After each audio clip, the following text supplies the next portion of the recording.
Hi friends, எல்லாருக்கும் நமஸ்காரம். இன்றைக்கி நம்ம நல்ல சாஃப்ட்டும் டேஸ்டியுമായ ஒரு இடியப்பம் எப்படி செய்யலாம் എന്ന് தான் பார்க்க போகிறோம். இடியப்பத்திൻ്റെ കൂടെ நல்ல சூப்பர் டேஸ்டான முட்டை மப்பாசு கூட நான் தட்டில் வச்சுருக்கேன். இதனோட ரெசிபி நேற்று நான் அப்லோட் பண்ணியிருக்கேன். அதனோட லிங்க் இந்த வீடியோட கீழே டிஸ்கிரிப்ஷனில் கொடுக்குறேன். இப்போ இடியப்பம் எப்படி செய்யலாம் என்று பார்க்கலாம். அதுக்காக 2 கப்பு பச்சரிசி மாவு, வறுத்த பச்சரிசி மாவு தான் இது. நல்ல நைஸான பச்சரிசி மாவு தான் நம்ம எடுக்கணும். இந்த கப்பில் தான் 2 கப்பு எடுத்திருக்கிறேன். இனி நமக்கு இதிலேக்கு இடியப்பத்தின் மாவு பிசைகிறதுக்காக தண்ணி கொதிக்க வைக்கலாம். நம்ம 2 கப்பு வறுத்த பச்சரிசி மாவு தான் எடுத்திருக்கிறேன். இப்போது நான் எடுத்த பச்சரிசி மாவு புது மாவு தான். அதனோட அளவு கரெக்டாக தெரியாததுனால கொஞ்சம் அதிகமாக தண்ணி நான் இதிலேக்கு எடுக்க போகிறேன். இப்போ 4 கப்பு தண்ணி நான் ஒரு கடாயிலேக்கு எடுத்திருக்க. ஒரு பழைய கடாய் தான் இது. அதிலேக்கு தேவையான உப்பு நான் சேர்த்தி இருக்கு. இது நல்லா கொதிக்க விடலாம். கொஞ்சம் எண்ணெய் கூட நமக்கு இதிலேக்கு சேர்க்கலாம். சன்ஃப்ளவர் ஆயில் தான் நான் சேர்த்தி இருக்கு. நெய் சேர்த்திருந்தால் கூட நல்ல டேஸ்ட்டாக இருக்கும். இப்போ தண்ணி நல்லா கொதித்து வந்துடுச்சு. புது மாவாயதுனால எவ்வளோ தண்ணி தேவை வரும்னு தெரியல. அதனால் பாதி தண்ணி நான் அதில் நின்று மாற்றியிருக்கு. அதுக்கப்புறமா அந்த கொதிக்கிற தண்ணியிலேக்கு நம்ம எடுத்து வச்ச மாவு சேர்த்தி ஒரு தடி கரண்டி வச்சு இதே மாதிரி கலரி விட்டு நல்லா கிண்டி எடுக்கலாம். இந்த டைமில் ஸ்டவ் லோ ஃப்ளேமில் வச்சு தான் நம்ம இந்த மாவை ரெடியாக்கி எடுக்கணும்.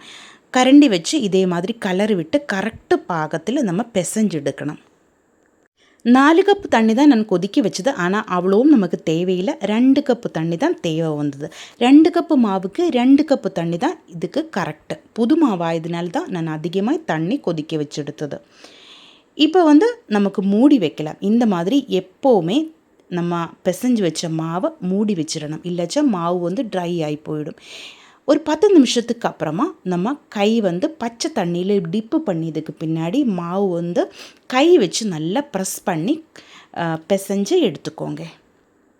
நல்ல சூடாயதுனால தான் நம்ம கை பச்சை தண்ணியில் டிப்பு பண்ணுறது. இப்போ மாவு நான் கரெக்டு பாகத்தில் பிசைஞ்சு எடுத்துருக்கு.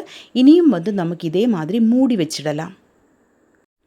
இடியப்பம் செய்கிறதுக்காக இடியப்பத்திൻ്റെ குழலை நான் கரெக்டாக அதில் எண்ணெய் தடவி எடுத்திருக்கிறேன்.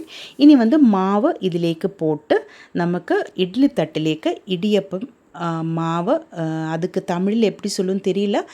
நீங்கள் இதே மாதிரி இடியப்பத்திൻ്റെ குழலில் வச்சு மாவு எடுத்துக்கோங்க. நல்ல சாஃப்டான மாவு தான் பாருங்கள். நல்லா ஃப்ரீ ஆகிட்டு நம்ம மாவு இடியப்ப குழலின்னு வெளியில் வந்துகிட்டே இருக்குது. இடையில் கொஞ்சம் தேங்காய் நான் சேர்த்தி இருக்குது. இந்த மாதிரி எல்லா மாவும் இட்லி தட்டில் எடுத்திருக்கு. இனி நமக்கு இது வேக வச்சு எடுக்கலாம். 7 நிமிஷம் போதும். நம்ம இடியப்பம் நல்ல கரெக்டாக பாகத்தில் வெந்து வரும். இதனோட கூட நான் சொன்ன மாதிரி நல்ல சூப்பர் டேஸ்டான முட்டை மப்பாசு ரெடி ஆகிருக்கும். பிரேக்ஃபாஸ்ட் ஆகி இன்றைக்கி இது தான் சாப்பிட போகிறேன். இவ்வளோ டேஸ்டான இந்த பிரேக்ஃபாஸ்ட்டு, ஹெல்த்தியான இந்த பிரேக்ஃபாஸ்ட்டு கண்டிப்பாக நீங்கள் ட்ரை பண்ணி பாருங்கள். நல்ல பஞ்சு மாதிரி சாஃப்டான இடியப்பம் தான் இது. இதிலேக்கு தேங்காய் பால் ஊற்றி கூட நமக்கு சாப்பிடலாம். இல்லைச்சா சுகர் போட்டு கூட சாப்பிடலாம். ஆனால் இதே மாதிரி குழம்பு ஊற்றி சாப்பிட்றதுனோட டேஸ்ட் வேறு லெவலு தான். இந்த வீடியோ உங்களுக்கு பிடிச்சிருந்தால் சேனல் சப்ஸ்கிரைப் பண்ணுங்கள், லைக் பண்ணுங்கள். கேரளா ரெசிபீஸ் பிடிக்கிற உங்கள் ஃப்ரெண்ட்ஸுக்கெல்லாம் நீங்கள் இந்த வீடியோ ஷேர் பண்ணி கொடுங்க. ஹைப் ஆப்ஷன் ப்ரெஸ் பண்ணி என்ன கொஞ்சம் சப்போர்ட் பண்ணி கொடுங்க. இதுவரைக்கும் நீங்கள் கொடுத்த எல்லா சப்போர்ட்டுக்கும் ரொம்ப நன்றிங்க.